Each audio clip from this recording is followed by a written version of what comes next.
Hello, everyone. Welcome to the YouTube channel of the journal Global Environmental Politics. My name is Yixian Sun. I'm Associate Professor at the University of Bath and also Associate Editor of the journal Global Environmental Politics. Today, we are very delighted to have Professor Robert Falkner to join us to talk about his research, including a recent article published in the first issue of this year, in 2024, entitled The Longue Durée of International Environmental Norm Change, Global Environmental Politics Meets the English School of International Relations. Professor Falkner is a professor of international relations at the London School of Economics and Political Science, and his research in international relations, global environmental politics, and international political economy. Welcome, Robert. Let's start with your recent article published in our journal. So in this research note, you call for integrating in the English school theory into the study of global environmental politics. Can you tell us why you believe the English school theory can make unique contributions to the study of global environmental politics? Happy to talk about that. But first of all, thanks for inviting me to do this interview. It's a really great initiative to spread the word about the journal and what research it publishes. And thanks also for taking the time to talk to me about my research. So in this article that you mentioned, I try to explain why global environmental politics scholarship can be enhanced by integrating the English School of International Relations. It's worth noting that while the English school is a well-established tradition in international relations, it's hardly noticed and used in GEP research. And I think there's something that we can do about this, and we would benefit, both sides could benefit from greater integration. So the article tries to lay out some key takeaways from an English school perspective for the study of global environmental politics. Perhaps I can spend a bit of time just talking about the English school first. It may not be that familiar. In international relations, the English school is a well-established tradition, sits alongside realism, liberalism, constructivism, structuralism. It's one of those main theoretical approaches that has been around. It emerged in the post-1945 era. It was originally developed in England, hence the name, but it's since grown into a much bigger global community of scholars. So in a way, the English school is a bit of a misnomer, but it's just stuck that label, and we still use it for that reason. And that global community of IR scholars, they take what I would describe a historical and sociological approach. It's quite close to constructivism, though it also has some different nuances in its approach, and it takes norms and identities seriously in international relations. I can't go into too much detail here, but it's worth pointing out that the core concept that animated the English school right from the beginning is the idea of an international society, the society of states. And the idea here is that states follow certain rules and norms that they intersubjectively agree and accept, and these norms and rules govern their interactions. It's important that there is therefore a normative dimension to the English school, but also a historical dimension. So that international society is historically situated, it's geographically bounded, but it's also ultimately changeable.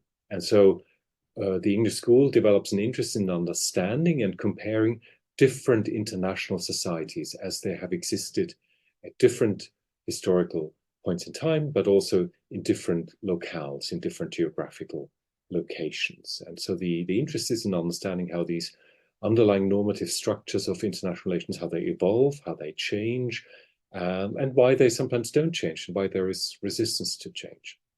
And I should mention perhaps that the international society tradition, as it's also known at the English school, is also interested in understanding the growth of world society, the realm of non-state actors. And it's very much engaged now in the study of the interaction between those two worlds, international and world society. So that much about the English school and the background. So what does this tell us about global environmental politics? And I think there are at least two important insights that we can take away from it. The first point is that we can think of the emergence of global environmental politics after the Second World War, not just as the addition of one more international policy field to international relations. Right? We have security and trade and finance and health policy. But I think it speaks to a much more deep-seated normative change in international relations. And I would argue, as I do in the paper, that the rise of modern global environmentalism is a form of that deep-seated normative change. So we should take it seriously at a level that's different from the usual focus on international negotiations and regimes.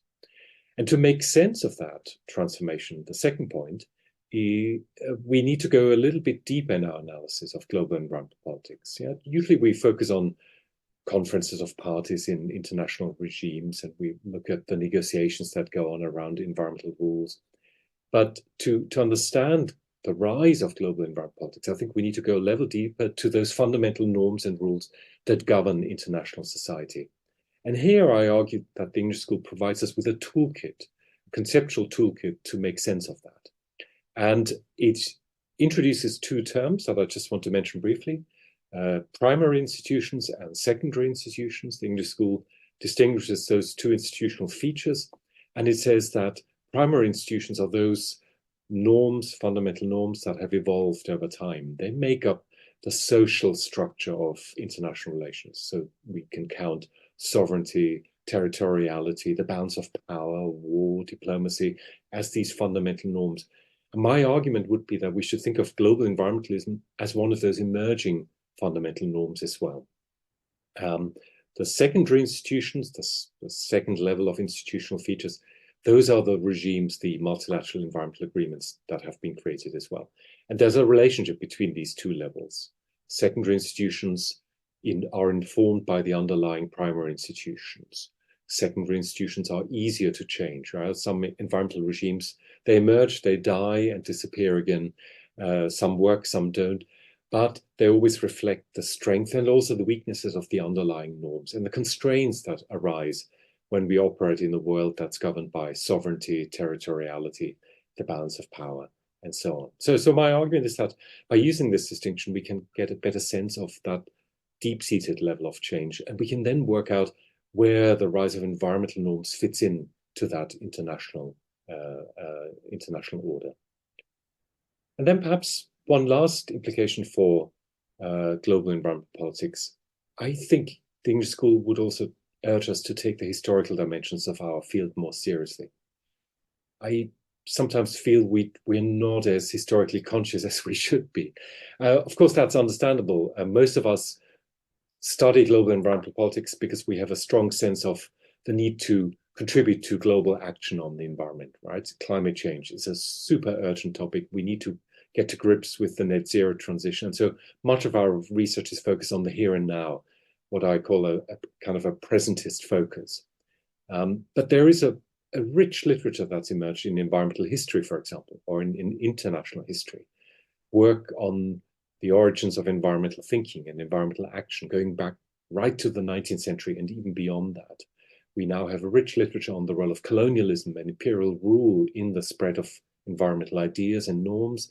There's good work done by authors like Peter Anker, Richard Grove, Kirk Dorsey, Ralph Bond, and some of that literature could be used in JEP-oriented research, but we don't make much use of it. So I feel there is a missed opportunity for us to connect with other fields in the humanities and social sciences that go much deeper in the history of that field. Thank you, Robert, for your very careful, clear explanation. I think for those in the audience who haven't read the article, I would highly recommend. And I think this just made us more interested in what you're arguing in that research note. So I want to follow up on the last point you mentioned. I'm very curious about your broader interest in the history of international environmental norms. And so I know you also published a book in 2021 on this topic called Environmentalism and Global International Society. So why do you think it's important to bring historical approaches back into the study of global environmental politics?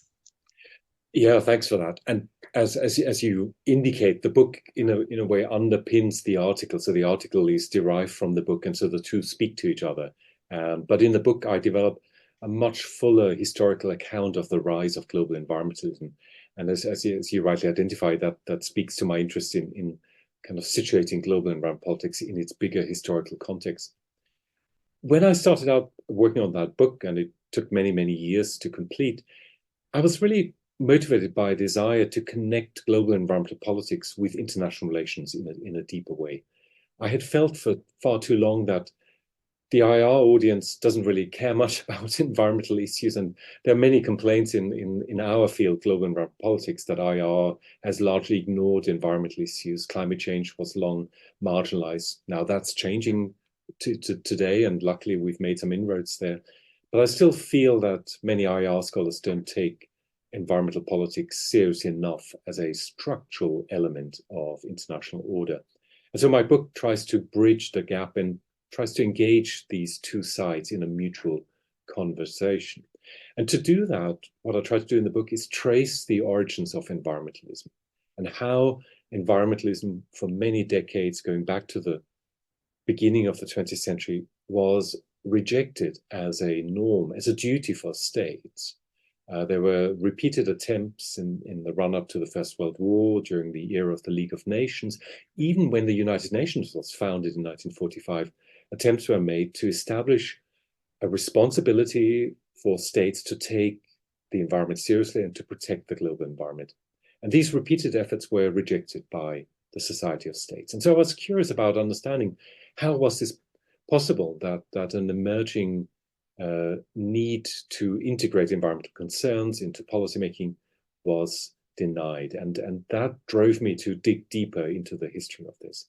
And I think that helped me to understand why going into the sort of the primary institutions of international society, sovereignty, territoriality, the balance of power, why that is needed to understand the context within which environmentalism then emerged in the post-Second World War era. It took until 1972, when the first UN conference on the environment was held, that states accepted that duty of care for the environment. And so my book tries to explain both the reasons for why it took so long, but also why it happened then and how it was constrained. So you could argue that the book is a bit of an exercise in historical excavation.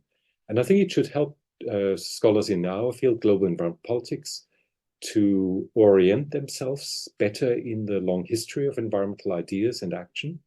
But I think it also helps IR scholars to understand why this is not just a marginal affair that we can observe here, why the rise of environmental challenges, but also environmental norms, goes to the heart of the international order that we have created and that we still work with. So hopefully it will provide a platform for mutual dialogue on both sides. Yeah, hope that will happen. Now I just want to ask if you have any other project in this area or any ongoing project that you want to share with our audience.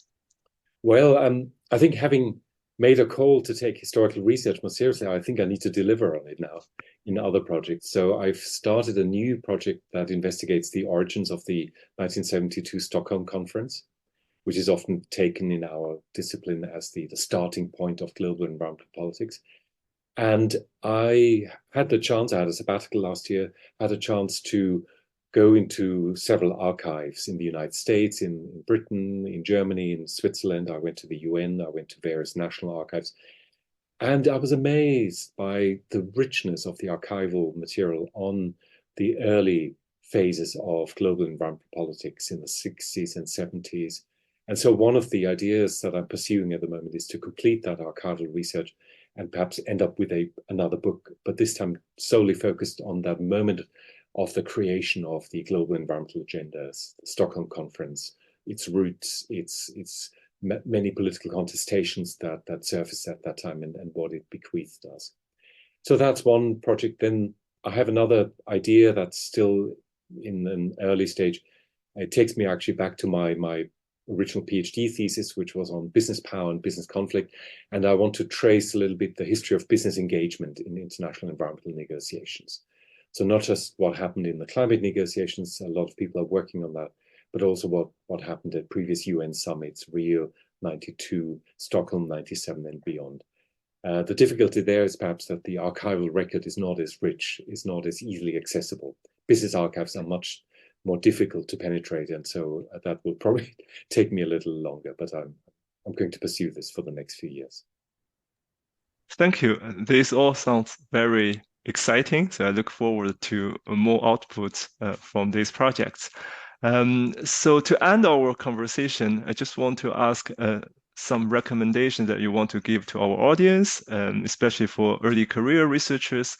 So what are possible directions for future work in these areas on the longue durée of global environmental politics? Or what do you want to recommend to our audience if they want to pursue research in this area? Yeah, well, thank you for giving me that opportunity. I mean, first of all, it's worth noting, particularly for early career researchers, that one should always identify one's disciplinary context in which one pursues research. A PhD thesis is always a contribution to a particular discipline, a particular debate, a particular agenda. And the same goes for early research outputs. So one needs to be aware of that. And if you are working in the field of international relations, then obviously IR approaches will be your main reference. But I do think there's a chance here to engage with more historically oriented research in our field, global environmental politics. That means, of course, we need to equip ourselves a little bit with the tools of the historical tray. We need to learn about archival research, about how to find, how to interpret archival evidence. That requires a little bit of critical reflection and experience, but it's relatively easy to do. So I'd encourage people to think about using archival records as evidence base, as data sources. That can yield some interesting historical comparisons that could actually make for a whole range of PhD projects as well that could dig into that. And to name just perhaps one successful example of how this works, Michael Manula recently published a book in 2022 called Change in Global Environmental Politics, Temporal Focal Points and the Reform of International Institutions. And in that book, Michael went back to the historical record of the major UN conferences, Stockholm, Rio, and so on. And he looked at these as temporal focal points for gathering momentum for change in international institutions. And he very neatly combines historical research, archival research with IR theory. And that's a marvelous example of how that can be done. So that would be one suggestion, perhaps for the future. Then my second thought is that perhaps scholars could also work more on building up a more comprehensive knowledge base about past cases of environmental policy making. I think we could do more to compare past and present initiatives to deal with environmental problems. For example, the obvious example is always to go back to the ozone layer regime, which many people think worked really well. And I'm in that camp as well. I've written about it myself. But we don't often enough go back and revisit the case and work through what we can learn from it for other similar cases. There's a recent paper that the journal Global Environmental Politics published by Nina Kelsey on the lessons of the ozone regime, published, I think, in 2021. And that's a wonderful example of how we can use, in a comparative manner, these past cases from history to do more contemporary-oriented research. So I think that could be a fruitful way to engage with more historical work. Then I think historical work is also useful for developing a more critical, self-reflective approach to research in our field. I think it's important to understand where global environmental politics came from, how it came about, what its past tells us about its present constraints and opportunities. A historical perspective might foreground the often hidden historical legacies that still influence global environmental politics today. When we look at the past and environmental history, researchers have done good work on that. We discover some perhaps inherited structural inequalities. The colonial roots of global environmentalism are now well researched. The role that racial divides have played in the early phases of environmental thinking and action. So those are some of the more critical perspectives that we can develop and foreground in JEP research. And I think, again, a historical perspective would help us in that regard. So here are 3 thoughts for future research. Thank you so much, Robert, especially for suggesting these directions. And I think this gives a lot of fruit for thought. We also look forward to more research from you. Thanks again for joining us. Well, thank you so much, Yixian. Thanks for doing this interview. Great work.